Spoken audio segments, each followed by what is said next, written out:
The FGO story is ending, and by the time this video comes out, it's probably already finished.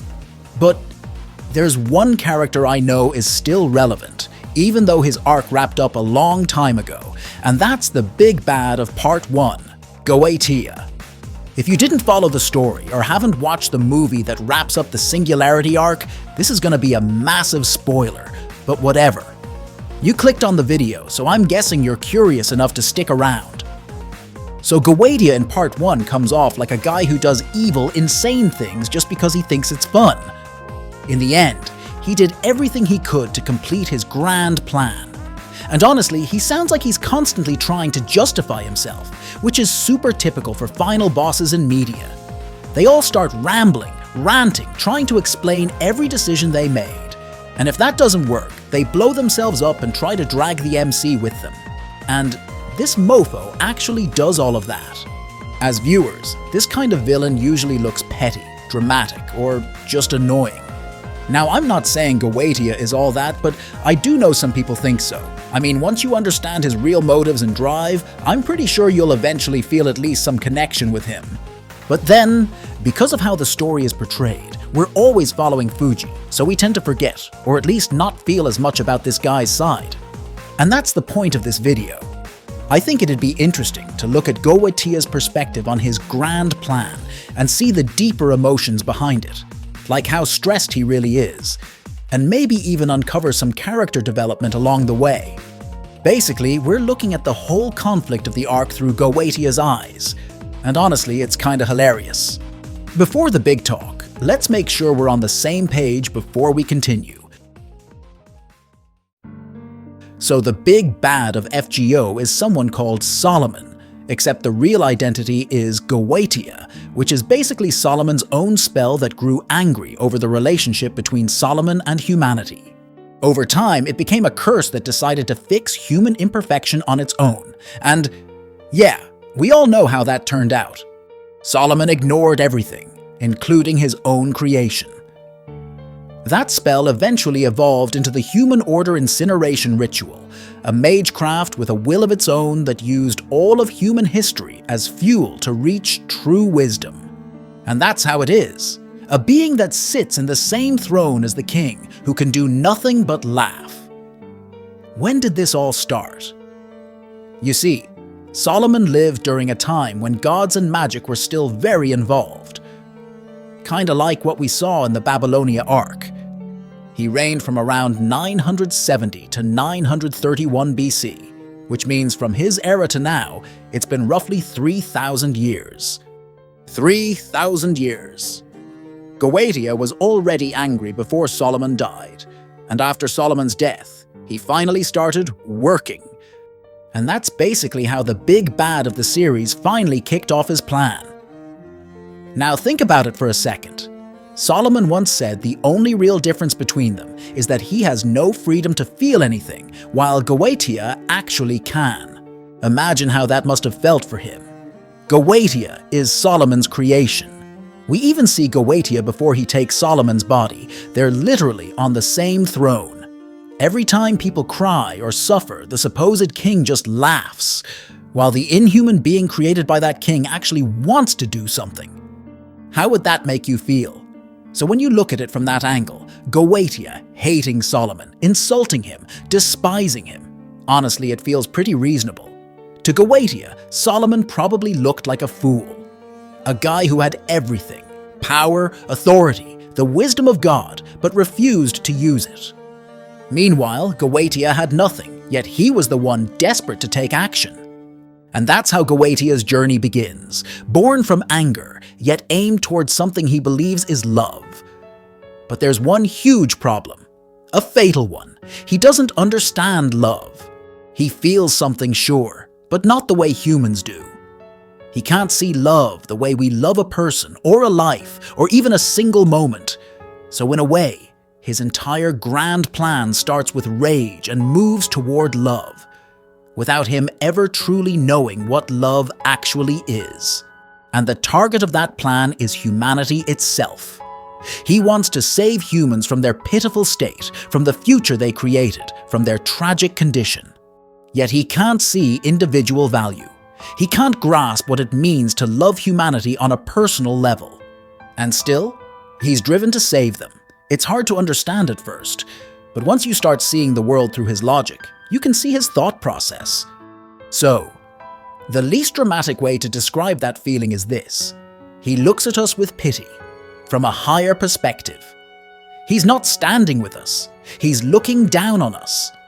That's why, in the manga, Fuji straight up calls it bullshit when he's shown Goetia's true feelings on the stone tablet. Fuji is just a normal human, the kind you can find anywhere. And because of that, he understands this kind of feeling instinctively. He knows what it's like to be looked down on and told it's for your own good.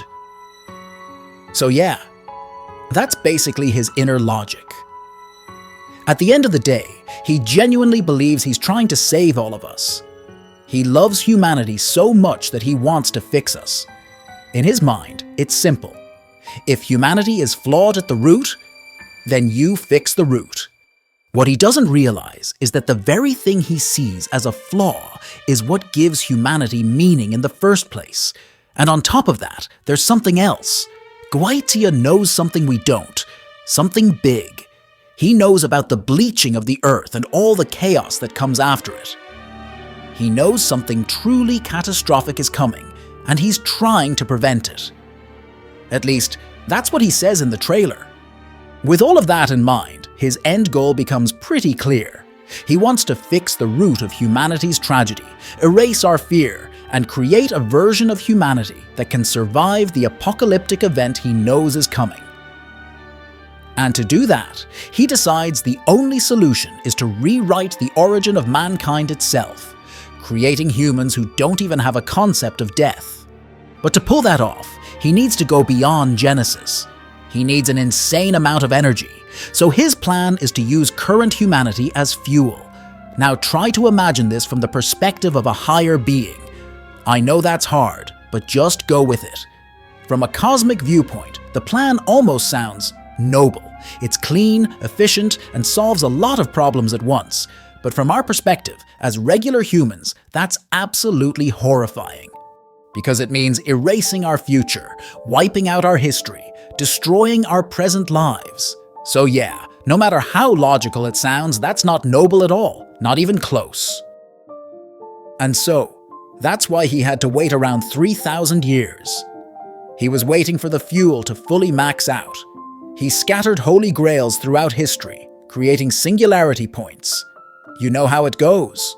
Then he waited, patiently. And then, it happened. 1 year before the destruction, his entire plan started collapsing, piece by piece. Imagine how furious he must have been. Around that time, Lev had already awakened as Flaros. But this man really can't do his job properly. Lev calls himself responsible for the destruction in 2016, but man, this guy is just pitiful. I almost feel bad for him. He blew up Chaldea, killed the director, and comatosed a bunch of master candidates. And somehow all of that failed in the most embarrassing way possible. He underestimated one worthless commoner recruit, and that same commoner keeps beating him again and again. He blew up the facility, yet the one doctor who secretly Solomon survived because Lev didn't bother confirming he was even there.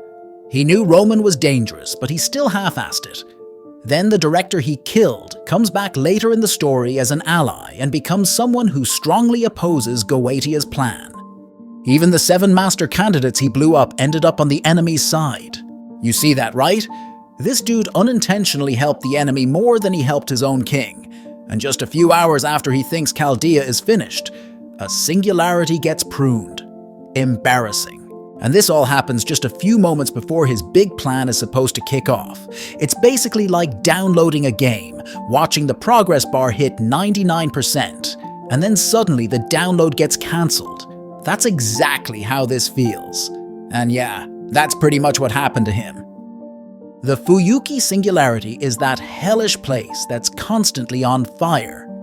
When Fuji, Olga, and Mash enter it, they only need one night to fix the whole thing. I don't fully remember the exact timeline in the game, but in the anime, I'm pretty sure it's done in a single night, maybe even less. And if I remember right, it's the same in the game too. After that, Lev shows up, completely losing it and ranting like a madman. Honestly, after everything that went wrong for him, I kind of get it. That was a valid crash out. At this point, we still haven't seen Goetia's face, but I know he's fuming. At the very least, he's pissed. We know that because in the second Singularity, Lev gets sent there after getting absolutely chewed out by his boss. And even then, Lev messes up again, summons way too many servants, and ends up getting killed by the very servants he summoned. After that, Lev never showed up again. I'm guessing Goetia finally benched him for good after all those failures. With the Singularities getting cleared one by one, Goetia eventually decided to show up himself. Now, what does that sudden appearance actually mean? Goetia claims it was just a whim. He even compares it to taking a bathroom break while reading a book, like meeting us was the bathroom break. And honestly, that checks out on the surface. He didn't do anything drastic. He just showed up, aura farmed, trash-talked everyone, laughed menacingly, dropped a monologue, and left. But I don't fully buy it. At least to me, it feels like he genuinely wanted to see who this enemy was, the person who kept ruining his plan one Singularity at a time. I say this because his actions here feel a little off, at least to me. He says he showed up on a whim and compares it to taking a bathroom break after reading a book. But to me, it feels less like a casual whim and more like an impulsive move, like there was some worry or anger behind it. First, he claims he isn't worried or threatened by how many Singularities Fuji destroys, but in reality, he clearly gets angry when the France Singularity falls, and that anger is the main reason Lev gets sent to Septum. Why else send Lev there, if not to stop Fuji from clearing another Singularity? That alone tells me Goetia is putting on a tough act in front of his enemies. Second, he reveals himself like this, and honestly, that's a huge advantage for Fujimaru and the Chaldea crew. Sure, Goetia appears using Solomon's form, but it's not like he's hiding on purpose. With Chaldea's tech and knowledge, it wouldn't take long for them to figure things out. That makes this reveal feel like a mistake on Goetia's part. What makes it even stranger is that he didn't need to leave the temple at all. He always has demon gods reporting progress to him, so why show up personally, and show his face too? It feels like he came without proper preparation and made avoidable mistakes. Even that bathroom break comparison feels like something he came up with after realizing that the command center of his opposition was literally a teenager. Of course, this is just my theory. I could be completely wrong, and maybe Goetia really did just show up because he underestimated them and thought Chaldea couldn't do anything at all. But if even part of this is true, then this moment is probably a key point in his character development. And to me, that sudden appearance suggests we actually got into his head, at least a little. Now, this little surprise actually connects really well with what he'll eventually do to our eggplant. And by that, I mean in the final act. After we finish beating the biggest mom in the entire world, we're straight up invited into Goetia's house, and this is where his inner mindset really caught me off guard. Right before the final battle, Goetia actually tries to talk to Mash about his plan. He doesn't explain it step by step. He just dumps his ideology on her and waits for a response. And that's huge. This is Goetia we're talking about, an arrogant being who looks down on humanity and decides our fate on a cosmic scale, and yet that same being wants to communicate with a human. Normally, Goetia does nothing but trash-talk humans. In London, he roasted every heroic spirit he met. He trashed Chaldea. He absolutely despised Solomon and gave him the worst trash talk of all. He didn't even see Fuji as a real threat. But with Mash, he shares his ideas with her. To me, that means he had something he wanted to say. I don't know exactly what. Maybe it was just boasting or pride. Or maybe it was doubt. At the very least, some hesitation buried deep in his mind about carrying out his plan. Once the battle starts, he keeps talking to Mash about his plan, and he even asks whether she agrees with him or not. That alone is crazy. Before this, he never once felt the need to seek understanding from anyone. In London, he laughed and talked about his grand plan like it was nothing. Now he wants someone to understand him, He wants a human to agree with him. I think this happens because Mash is basically the only person involved who actually checks every box of his ideal world. She grew up isolated, has a short lifespan, and thinks almost entirely in logic. But I also think there's another reason. Well, this is just my personal take, but remember how I said Fuji and Mash got into his head earlier, even if only for a split second? Even though he claimed they were no threat, I think the crew's continuous struggle throughout the Singularities somehow stuck with him. That's why he wanted to talk to Mash, not just because she fits his logic, but because he was curious about their actions. So, does that mean he's been quietly keeping track of their progress? Or at least Mash's progress? I don't know. Maybe not directly. But we do know he always has one of the demon gods reporting back to him, so it's definitely possible. That's just my interpretation. But if that's true, then something small might have changed in him. Something that made him open up, actually acknowledge individual people, and share his vision with a human. Now honestly, if you think about it, isn't this a character development? It's not a full transformation yet, but I guess this is where the spark starts. Earlier, I mentioned that this being acts out of love without truly understanding what love is. He doesn't understand individual value, which is why he wants to erase death entirely. He can't see the importance of a limited human lifespan. But in this final act, he actually talks to an individual. He wants her to understand him. More than that, he wants to convince her that his plan is right. Well, he still doesn't understand love the way humans do, and he's still stubbornly committed to his plan, but at the very least he tries, even if it's unconsciously. That's why, after he absolutely obliterates Mash when she refuses to agree with him, he spends the entire fight with Fuji talking non-stop, trying to justify himself. He blames the planet. He blames the world. He trash talks everyone while desperately defending his own logic. Until Fuji finally slams that giant shield into his chest.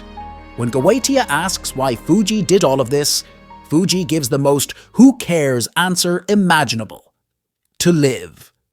And Goetia laughs. Honestly, this is the first time I've ever related to a villain's laugh.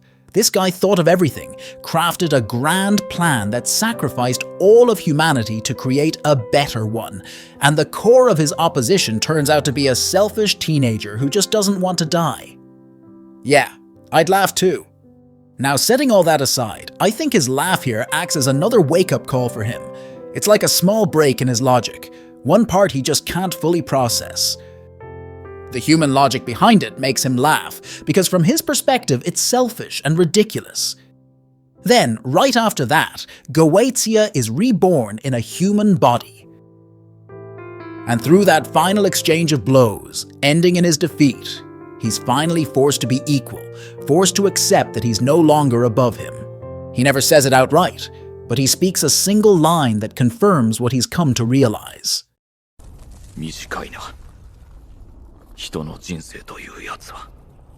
And with that, Goetia's journey comes to an end, closed by his understanding of what individual value truly means, what love truly means.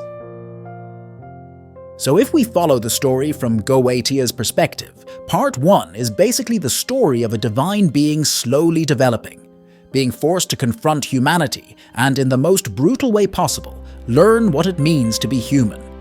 And the one who teaches that is Mash and Fuji. I think that's a pretty satisfying conclusion to his story. I know he's still involved in part 2, but with his growth, it feels like he's entrusting the rest to the Chaldea crew to deal with the bleached earth. And I guess that's it for today. Share this video somewhere, subscribe, and I'll see you guys next time.